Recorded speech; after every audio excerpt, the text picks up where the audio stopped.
All right, everyone, good morning from a very rainy Perth. And this is an end of month review, is what I'll title this video. So, what I'll do to start is let's go to the end of week. Well, really, I'll probably screenshot and add to this. So, I'll add a link in the description section where I've got all the trades that I took this month for May. But as you can see, I'm slowly getting a little bit better. I think these were break-even trades, or maybe no trades. So there was an order placed, sorry, but no trades were taken. Actually, no, blue is break-even because on the 25th, I did have an order, but it didn't actually get filled, and then I cancelled it. So, but I guess these statistics here are the last 30 days here. So we've got the end of month update because we've got, look at that. Well, I guess Monday, there is Monday as well, but instead of waiting 4 days to make an end of month video, that would be on like the 5th or the 6th of June or whatever. I'll just do it now. So as you can see, the P&L's recovered a little bit, which has been nice. I missed a couple of opportunities with, I guess, some sloppy monitoring of trades where I didn't even notice they didn't get filled as well. So that's happened a little bit, but getting better at that and making some traction with FMG as well. I'll add some notes as well to this about what I've been experiencing and just some things that I've noticed. So I'll go through Monday to Friday now as well.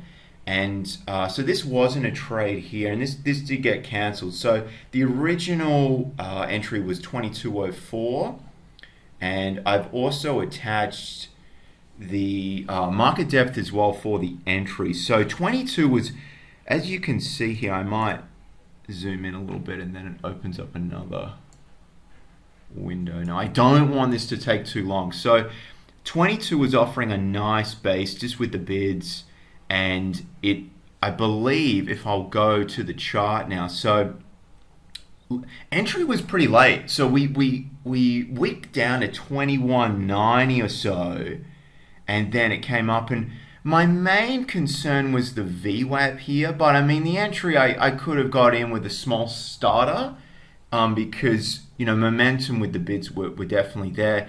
And the thing was, I didn't even check, so I think the entry was 2206, and I didn't actually check it got filled, but it actually really started moving. And then I tried to exit as the 50-day simple moving average was approaching, and then it spiked over to 2230, and I tried to get out at 2224. I make mention of this here in the notes, and then I realized, I was like, oh.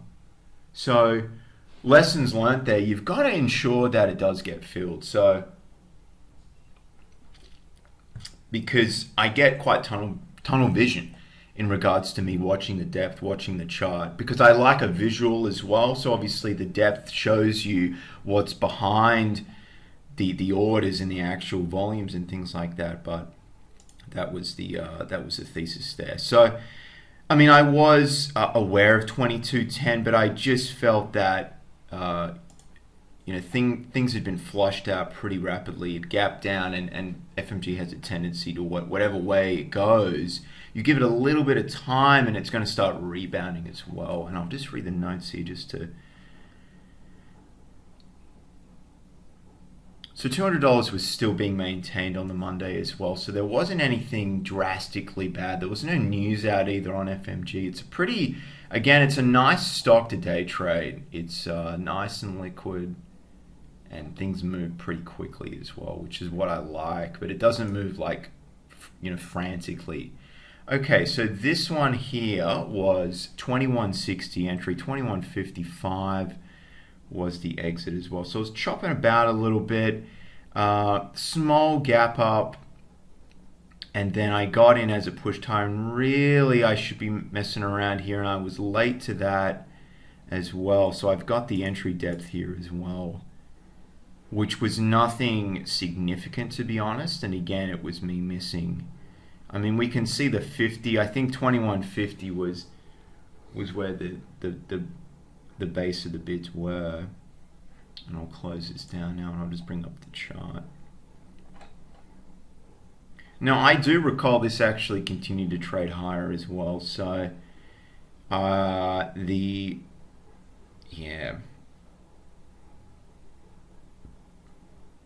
being too cautious. So here I just moved the stop loss a little bit too much, and I did leave this one, but honestly that was unnecessary to move it, because so what I'm referring to here is that the stop. So I got in at 21.55, and I think I had the stop originally down at 45, which represents sort of the close of the gap that it did do. And then I just moved it bam up to, there's just not enough breathing room there. And really it respected VWAP here at around 21.55, got stopped out, and it did trade higher as well. So, lessons learned there. Now on the 26th, I wasn't at the charts, but this wasn't a bad session here. So again, FMG gapped up. First entry here was 21.60. And I had the stop down at 21.40. Now I did try and get in a little bit earlier on this as well, when it was moving up, but unsuccessfully. It did move lower, and I was pretty calm with this because markets were looking really green, and in the US overnight it was looking pretty strong too. Iron ore though, I'll refer to the notes. Yeah, so we'd gone back over 190, so there was a little bit of a retrace down to the mid 180s for per ton of iron ore. But look, honestly, I like this, and I'll bring up the depth here for. Now I was a little late on this with the entry as well. Wasn't so the 40s was the 40s just showed a lot of bit of strength as well, and I was looking at this and I could see 70 was, that was going to be an issue. So I thought the risk to reward ratio was there.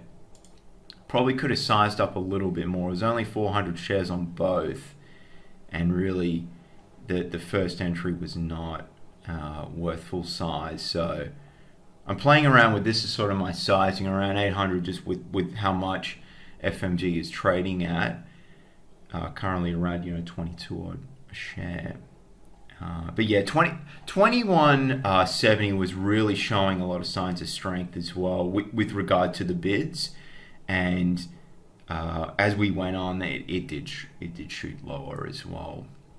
FMG, so it was sort of more of a gap up, buy the dip, and to see where we go, and that's sort of what my strategy's been. As you can see, the time to hold is pretty small as well, but this was a pretty nice one, and with the sizing, this was a nice winner here. This was around 120 gross, so around $100, with no with commissions that you pay as well, which aren't too bad on Invast.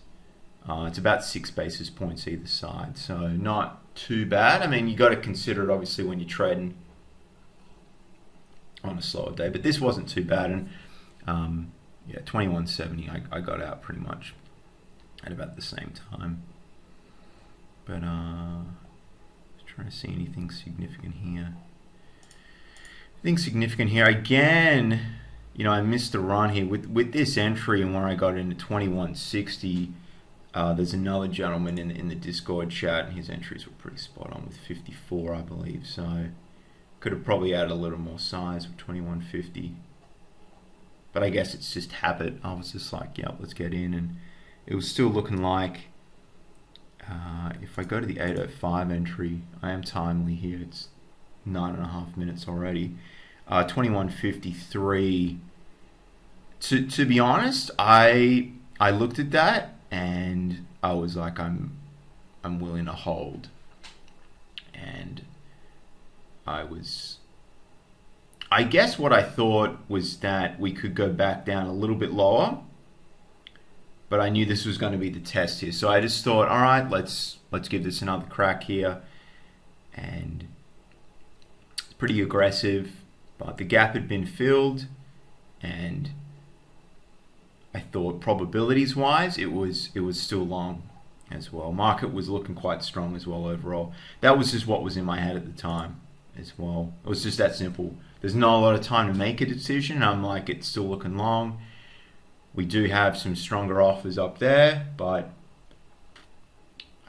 people would have been flushed out a little bit with that move lower. Now, all right, end of day here for yesterday. So here is what it was. So again, it was 22.70 this time. So we did have a gap up, and I got in again a little later as well. This was the one actually that the guy from Discord was talking about. So 54 was better. I was late to this as well. As you can see, the entry depth for 811, and we had 70 really holding firm. We had, as things progressed and I let this play out, we had more and more offers come in at 71, 72, 70 got increased as well.